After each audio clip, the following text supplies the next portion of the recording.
It's time to accelerate. Hi, I'm your host, Andy Paul.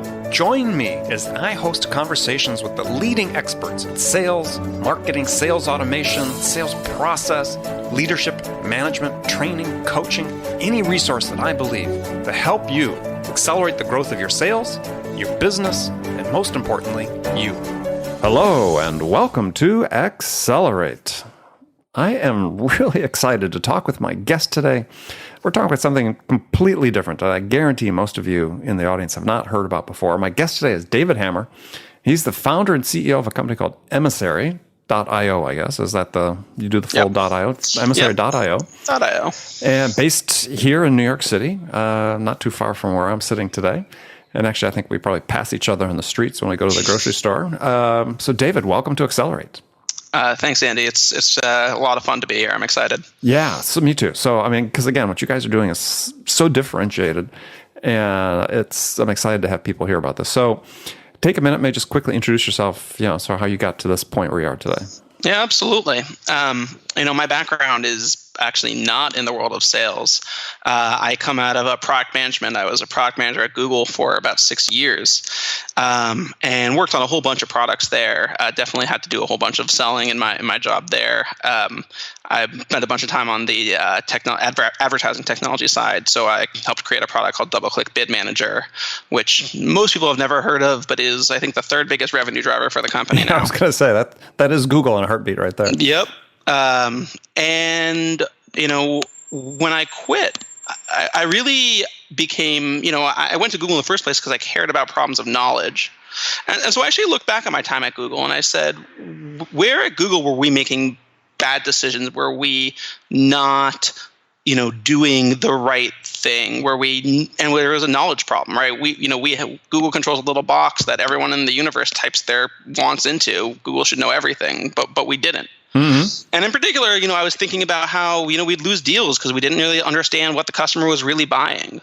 Or we wouldn't really understand for our product offering exactly what the right context was and how painful it was to get those relationships and get that kind of access. And so I became convinced that there's all this valuable knowledge that was walking around locked up in people's heads. And knowledge that they just got from working in various places, organizational knowledge that was not going to use. And so Emissary was a platform that's fundamentally built to unlock that and offer that value to sales organizations. So what we realized was that what everyday people kind of acquire from their day-to-day working environments, that knowledge is incredibly valuable to sales organizations who are looking to get that kind of insight to help close deals. And so we created Emissary to do that. Okay, so let's just describe how Emissary works, because I think you sort of touched on a little bit, but let's lay it out for people. So, it's very unique. Yeah, absolutely. And so, we get that a lot. Yeah, I'd say, the most common thing we hear is I have never heard of an offering like that, but it makes a ton of sense. Yeah, and I would describe it, and I'll start, and then you correct me if I get it wrong. Is that, you talk about these people walking around with this knowledge in their heads. They work at some level, hopefully senior positions in certain companies that enterprises you're trying to sell to. When they leave, what you want to do is say, how can I tap into that knowledge in order to help me sell back into that company that they worked for? Mm-hmm. That's right. And so what we've built is a platform, a marketplace, right? Think like I sometimes joke, it's Airbnb for brains, right? So we've screened about over 5,000 people so far onto the platform, and that's growing by about 300 every week right now. Of these folks who come onto this platform and say, I know a lot about John Deere or LVMH or whoever it is. Let's just say I used to work at IBM, let's say. Right, you used to work at IBM. Maybe you were, really involved in the IT decision-making processes. So you'll speak to one of our recruiters and you'll come on board. And then what's going to happen is when a sales organization comes to us, we're going to kind of take a look at their pipeline. And let's say you're selling, let's say we've got a client who's selling to IBM into the right department. So you guys are going to get matched together.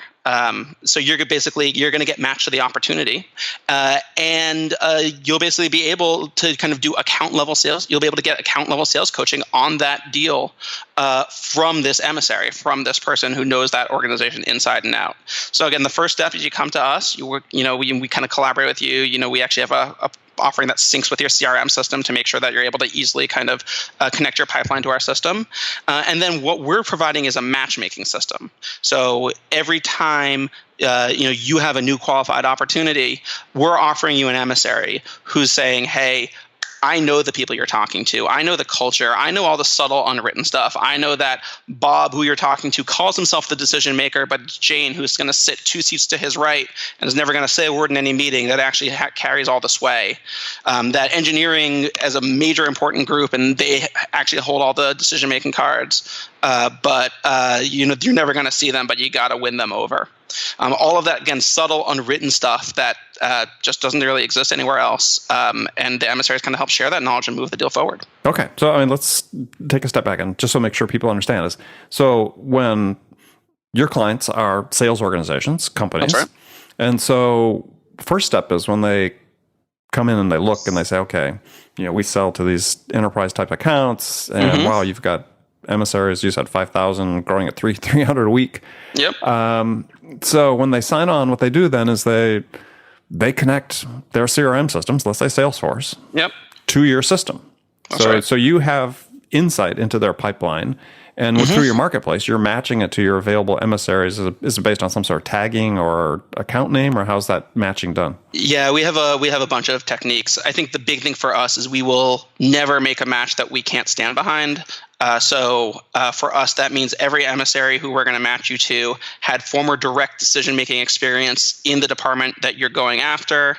And they've actually usually been briefed about the specific opportunity we're matching them to, and they've affirmatively said, yes, I can help move this deal forward. And so you get that affirmative response from the emissary before you reach out and contact the sales organization?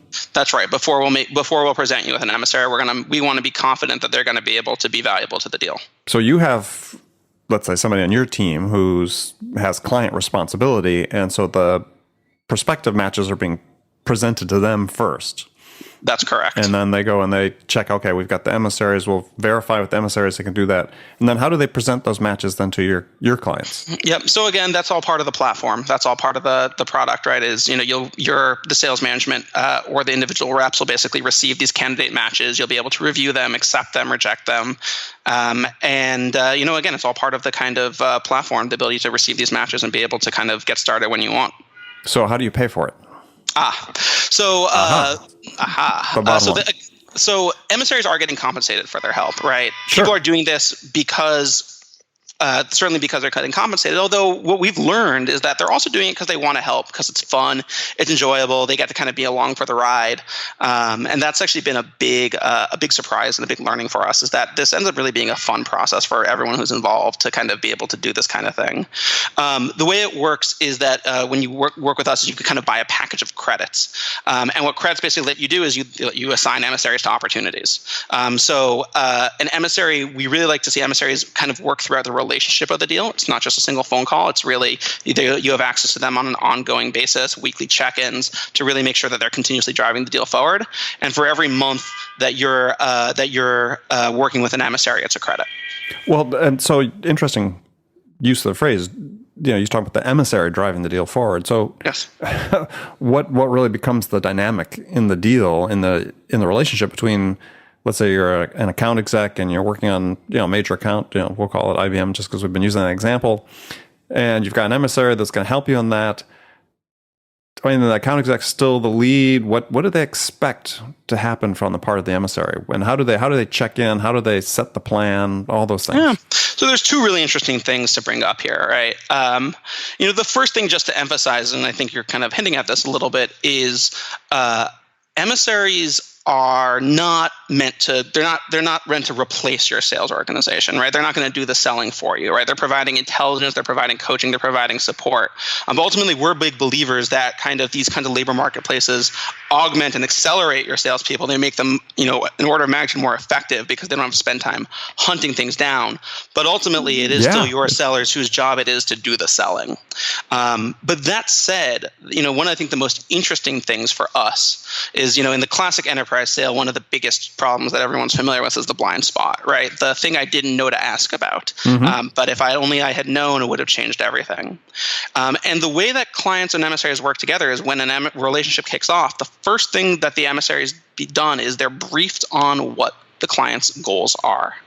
And we encourage the emissaries to kind of be creative in terms of helping clients achieve those goals. So, they're actually able to they're not just saying, okay, well, tell me when you've got a meeting and I'll help you prep for it. But we actually have emissaries who say, oh, you're completely moving in the wrong direction. This is going to be this is going to be a dead end. Let me redirect you. Or, hey, you're not up to this yet, but when procurement comes around, just really be careful that you're not talking to this person about it because they're going to slow you down. Make sure you get away from them. Really, that kind of the ability to kind of empower the emissary with the goal and have them pull as much as the client is pushing is really critical. It really is a give and take, and it's cool to see. So the emissaries could be doing a direct outreach to their former employer. Yeah, so it's a good question. I like to say explicitly we're not in the business of selling introductions. I think that's not a sustainable business. I'd say emissaries are empowered to if they think it's something that they would stand behind, if it's something that they feel they're comfortable doing, but they're never obligated to. I would say statistically, we've seen roughly 30 to 40% of emissaries kind of make an introduction or reach out to somebody, put in a good word. But ultimately, influence is something you have to earn, not buy. And that's something that we continue to believe at this company. Okay.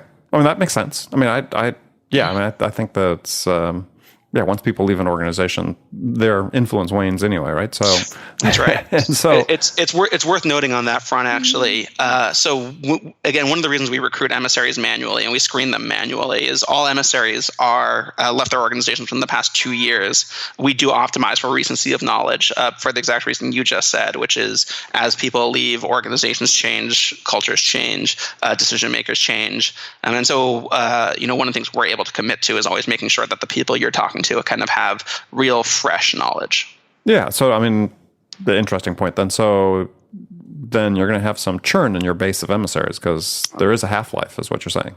That's correct. And that's something that we've kind of accounted for in our model, right? So we have a constantly growing and changing base of emissaries. We've had people come out and come back in for a second company.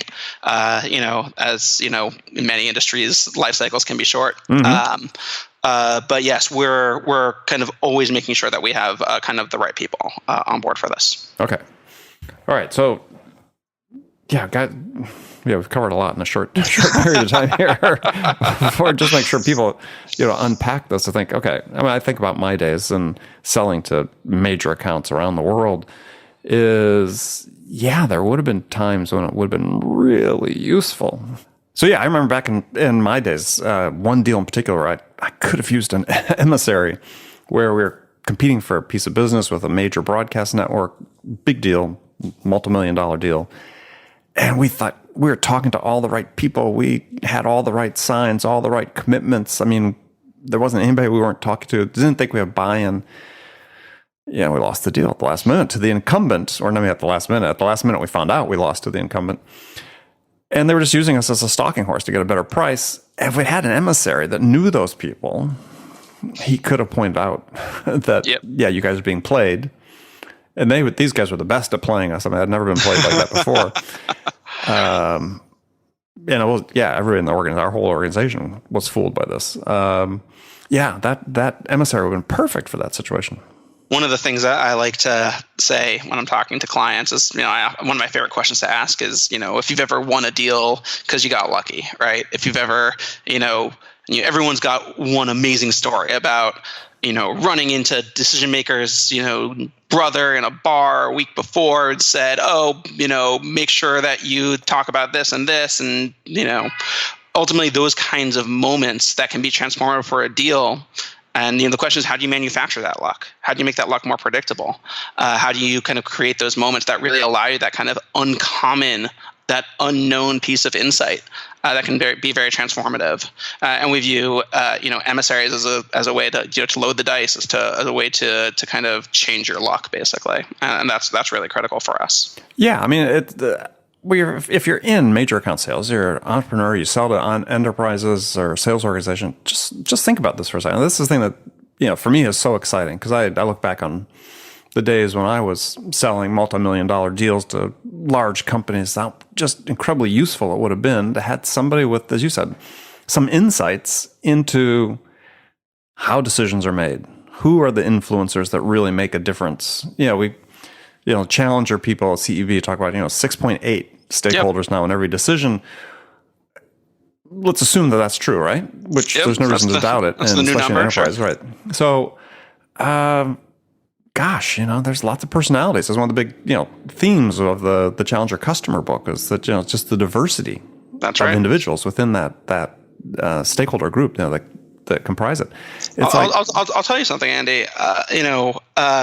I was listening recently, actually, to your podcast from, I don't know, maybe a half a year ago with Richard Ruff on account-based selling. Yeah. And he said something that's obviously account-based selling is kind of very demode right now. Well, but as you've said, right, what's old is new again, right? I mean, not right, but certainly the new language.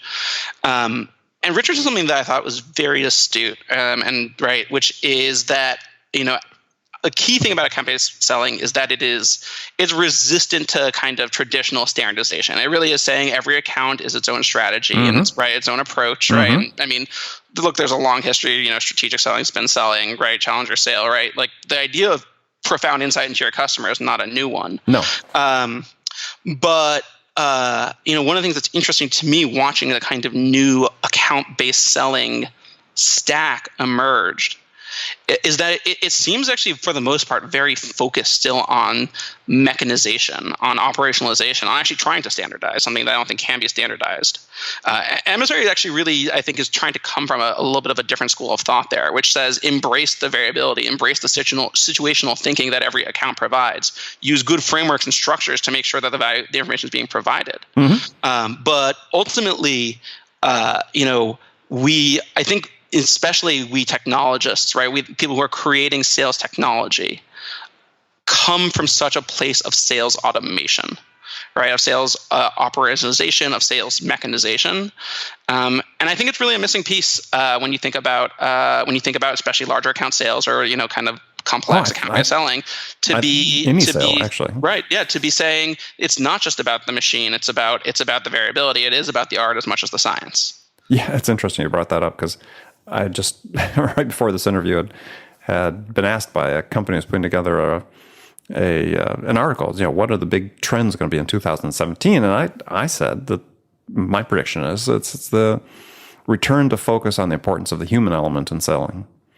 Yeah, and that we've gone. I don't say we've gone too far, but people that think that it's all about the science of selling now versus the art really forget the importance of the human aspect of it. And really what it is the science of selling is supporting the art of selling. But you still need that person-to-person connection. You still need the insights. You still need that human element. The uniquely human element of selling is so important. Too much, I think, of sales technology focuses on the question of how many emails you're sending and who you're sending them to, right? It's and I get it, coming from a technological background, from a data background, from a Google background, those are easier problems to think about automating. But ultimately, I think we're focusing on 3% of the problem because it's the most automatable 3%.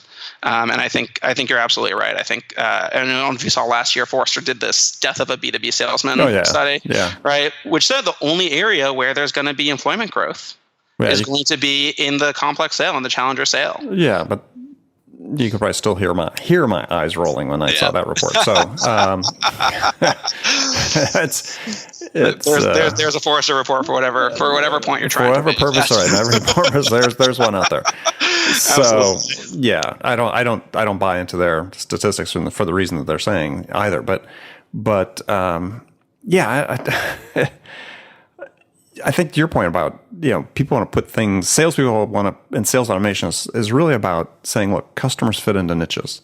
And, if we treat the niche somewhat the same every time, just from a percentage standpoint, we're going to win a certain percentage of the time. And the thing is, those win rates are really low. Yes. as much lower than they should be. So Yep. I have a thing that I talk about in my presentations about sort of just basic sales habits and behaviors you should have. And one of them is you have to learn how to listen without judgment. Mm-hmm. Because this is a really hugely important sales skill. And the exact words I got from another author who wrote a book called The Coaching Habit, Michael Stanier. Yep, but sure. It was a fabulous book. But the same idea about listening without judgment is so important. And because every situation is unique.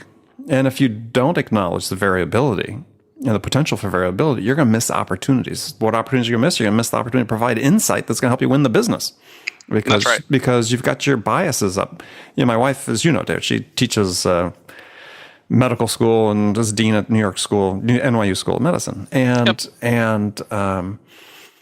there's a class they teach there on how to aspiring doctors. I forget the name of the class, but I think called The Practice of Medicine or something like that. But in one lecture, I remember my wife's daughter was in med school at the time, comes back and says, look, this interesting class is they're teaching us how when we first talk to patients in the examining room, is we have this, I forget the numbers, 22 filters and biases inherent in the way we approach these people.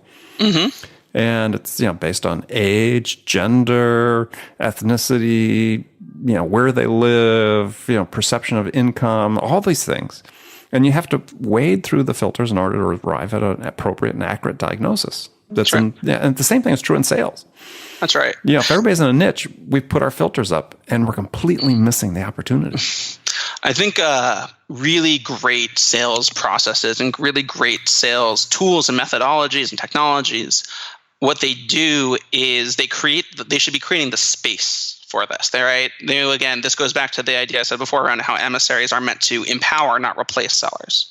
Right? Great methodologies are about creating the space for thinking. They're not trying to remove it from the process, not trying to remove it from the cycle. Oh yeah, well, that's the same reason. I think there's incredible value in so many of the technologies, sales technologies, with the data they generate. Because if I had that data back when I was a bag-carrying salesperson, I would have killed. Yeah. I killed anyway, but I would really have killed. That's right. Well, and I think this was also, to some degree, some of the promise with social selling. Although I think, frankly, it hasn't quite achieved what it could achieve on that front. And I think it's because, again, it kind of turned into mechanization rather than insight. Right? There's too much of, okay, well, now I just have to hit this many touches on LinkedIn and, I have to update my profile this way. And I think the real insight behind social selling is sales will always be about people. And we have this incredible new channel to get insight about people.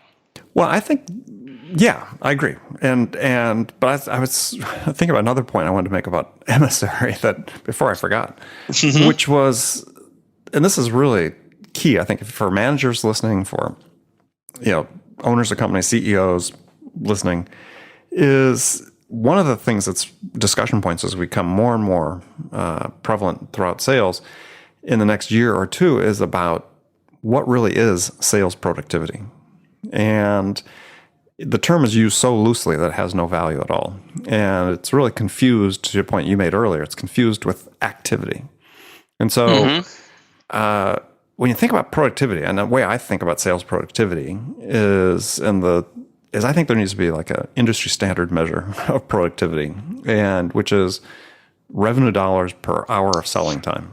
Oh, that's good. Yeah. Okay. And everybody could agree that would be productivity, because that's how economists measure productivity, right? Right. That's right. So your rate of output divided by unit of input. So, yep. So if you think about it from the standpoint of using an emissary, if the emissary can help reduce the number of selling hours your people, your team has to invest in order to bring a buyer from initial point of contact to an order, that's actually increasing your productivity, because there are now more available selling hours to sell to other buyers and to generate more revenue. So to me, that is really one of the key points about emissaries. People think, well, what's the payback? Yeah, it's just not just as you're winning deals, it's if you're using them appropriately, you should be winning deals with less investment of your resources, which is the ultimate boost of productivity in sales. Yep. One of the core insights of Emissary has always been what would take me 10 minutes to share about Google would take someone else 10 hours to figure out. Right. And if you can, just shorten that line, right? If you can just, cut that knot, to your point, that's massively valuable. This does accelerate deals, I think does increase win rate, does make time to close faster. But the efficiency, the leverage of efficiency is just astonishing. We've seen some really amazing results so far with some of our clients where, to your point, we've seen clients who are using emissaries to disqualify deals to get them out of pipeline. To your point, Andy, to your story before, we've had clients who were prepared to gear up for a massive effort, and the emissary said, I guarantee you they are using you as a stalking horse. You are not going to win this deal. And they listen to the emissary, and look, they put their time into higher yield things. To your point, right? How can you be most efficiently using the time of the salespeople that you're employing is by far the most important thing. Yeah, and not to put too fine of a point on it, but at the end of the day, I don't really care how long a sales cycle is. I care about how many hours I have to spend to do it, because a sales cycle, that's just a duration. Right? That has no correlation to the number of hours in most cases, the number of hours I'm investing, because that's a buyer measurement. That's not me. Yep. So, if you're a manager and you're saying, well, how do I decrease the number of hours I have to invest in any one deal to generate revenue so I can generate, same or higher revenue with those hours elsewhere? Then a tool like Emissary becomes very critical, and seems like a pretty easy payback if you have a decent win rate. Yeah, I think that's right. I think the thing we like to stress is, one of the things that we do like to stress is when we work with clients, we do work across a pipeline, right? Ultimately, sales continues to be a complex thing, right? Emissaries can provide valuable context. But to your point, it's something where the aggregate value is really where it yields. We won't work with clients on just one-shot deals because there's so many different components to a sale. We want to really make sure we're ultimately being able to demonstrate value across the entire pipeline. But when we're able to really work across a pipeline, it's really pretty astonishing what happens. Excellent. So now, David, last segment of the show, I've got some standard questions I ask all my guests. And first one is hypothetical scenario. And I know that you hadn't necessarily been in sales prior to being a CEO, but you're a CEO, you're in sales now, so you can answer the question. Sure. Is in this hypothetical scenario, you've just been hired as VP of sales by a company whose sales have hit a rough patch, stalled out, flatlined, whatever. And CEO and the board are anxious to get things back on track, hit the reset button. So what two things could you do your first week on the job that could have the biggest impact? Yeah, it's a good question. One of the things I would definitely do is I would immediately do is I try to get on the phone with 5 to 10 people who from deals that we recently lost, right? And for me, try and get, it's so easy inside of an organization to develop your own narrative, your own truth about what's going on. And you can interview people and everyone's going to say, oh, the product sucks or marketing sucks. And it's always easy to kind of keep pointing fingers and keep running around. And so the ability to get kind of unvarnished, authentic feedback from people who you sold to and say, hey, you know what, you guys, your seller was the problem, right? It really was, didn't pay attention, or we had made a decision by the time you came in. So the first thing I would really try to do is get my own ground truth. And obviously you're going to talk to the reps, obviously you're going to talk to the organization, but being able to talk to people who actually you just sold to, and it could be just calling them up and saying, hey, can you give me some honest feedback? Or trying to figure out how to do it. But to me, that would be priority number one, is generating my own ground truth. I think the other thing is a culture thing really is, you want to, I think, really come in and in the first week or two, one of my big things is really being sure that you can kind of establish a moment of excellence, right? I'm a big believer that, we all look to our peers to determine what excellence looks like. And being able to kind of establish with your organization that there is a capacity for excellence. And what it looks like is, I think, a great way to motivate people if you have the right people. And if people aren't responding to watching their peers being excellent, they're not the kind of people you want inside the organization. So I think figuring out how you can kind of get a couple outsized moments and maybe trying to do something that is kind of a wow moment in the first week or two is both a way to both establish authority and also a way to kind of reset a culture that can often have been toxic. Okay. Great answer. Like it. All right. So now we've got some rapid fire questions. You can make one word answers or give me more than one word if you wish. So, you've been out, you just closed a big Series A financing for your company. So you've been out selling quite a bit recently. So when you, David, are out selling, what's your most powerful sales attribute? So I think the most powerful sales attribute of Emissary is simplicity. It's one word, right? What we do is so clear and straightforward. And I do think as a seller as well, that's my kind of strength, is the ability to kind of speak in a fairly straightforward, unvarnished, unfiltered way, and to be able to kind of speak authentically.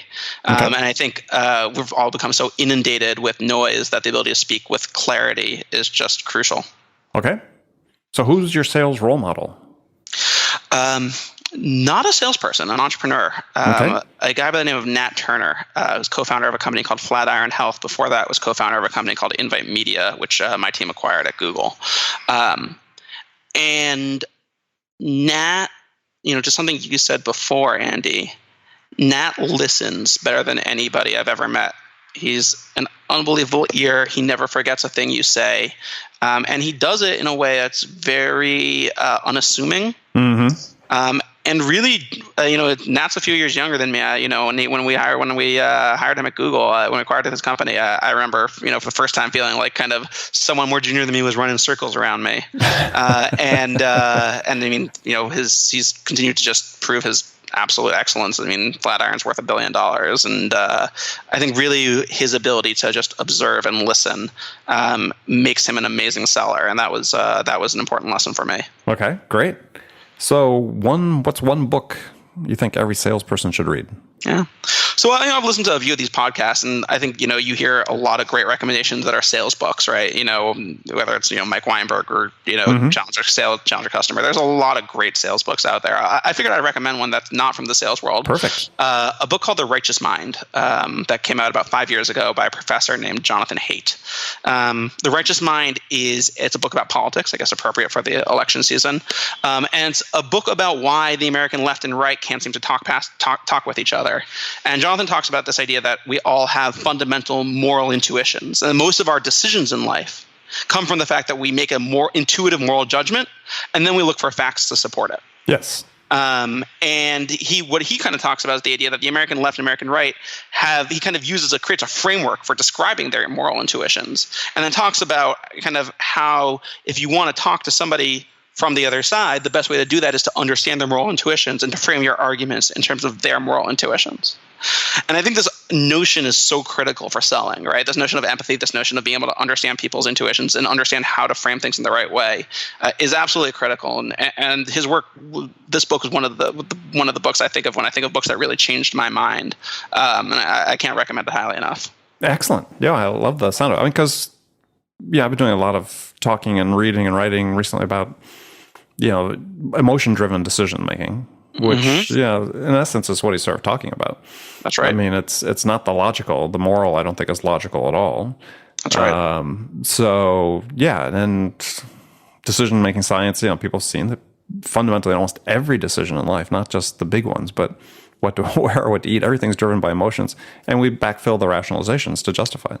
Well, a lot of the, obviously behavioral economics has been very popular for the past 5 years, and a lot of talk about Daniel Kahneman and people like that, and I'm a huge fan of that work as well. What I like about his work is that it's grounded in a different area and comes really from this moral perspective, which I thought was very enlightening. Yeah, so I really recommend it. It's a quick read. He's a very good writer.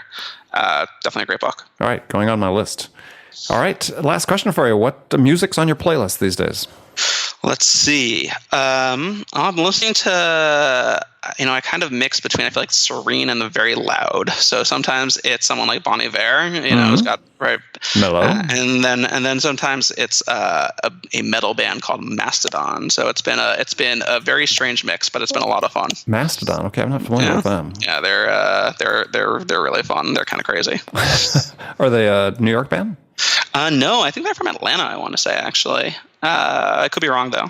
All right. Well, cool. They've been around for a while. All right. Mastodon's on my list. Haven't heard that one. One of the benefits of doing this show is great music recommendations, great book recommendations. So David, thanks for being on the show. Andy, it's a pleasure. Thank you so much. And tell folks how they can find out more about Emissary. Yeah, www.emissary.io. And yeah, we're looking forward to it. And if they want to connect with you? My email is just david@emissary.io. So feel free to email me directly. All right, perfect. Well, again, David, thanks very much for being on the show. And friends, thank you for taking time out of your day to join me. And remember, make it part of your daily routine every day to deliberately learn something new to help you accelerate your success. And an easy way to do that, take a minute, subscribe to this podcast, Accelerate. That way you won't miss any of my conversations with top business experts like my guest today, David Hammer, who shared his expertise about how to accelerate the growth of your business. So thanks for joining me, and until next time, this is Andy Paul. Good selling, everyone. Thanks for listening to the show. If you like what you heard and want to make sure you don't miss any upcoming episodes, please subscribe to this podcast on iTunes or Stitcher.com. For more information about today's guest, visit my website at andypaul.com.